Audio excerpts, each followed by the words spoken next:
Hello guys, আশা করি সবাই খুব ভালো আছো। আগের দিন একটা আমি গোকার্না ট্রিপের ভিডিও ইউটিউবে শেয়ার করেছিলাম, আশা করি সবাই সেটা দেখেছো এবং খুব এনজয় করেছো। তো ওখানে আমি একটা ট্রাভেল এজেন্সির কথা বারবারই তুলে ধরছিলাম, সেটা হচ্ছে শ্যাল উই গো। তো ওইটার ব্যাপারে আমার ইউটিউব চ্যানেলে একদমই কিছু বলা হয়নি, তো ভাবলাম ওই এজেন্সিটার ব্যাপারে একটু বলে দিই। তো ওই এজেন্সিটা অ্যাকচুয়ালি অনেক 20 জন হলে তবে ঘোরাতে নিয়ে যায়। আর 20 জনের মধ্যে ওরা পার্সেন্টেজ ফলো করে, 40% ওরা উমেন রাখে, বাকিটা ডিপেন্ড করছে, বাকিটা বেশি পার্সেন্টেজ মেয়েও থাকতে পারে, ছেলে থাকবে ডেফিনেটলি। তো মেয়ে আর কি থাকবে, মহিলার পার্সেন্টেজ এরকম ফিক্সড আছে। আর মাথা পিছু করে ট্রিপটার জন্য লেগেছিল 5000।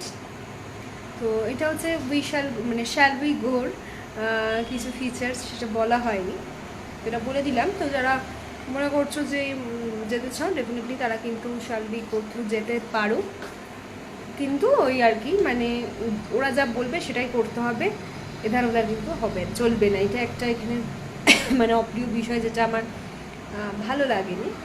যাই হোক, দেখা হবে নেক্সট ভিডিও। Good night.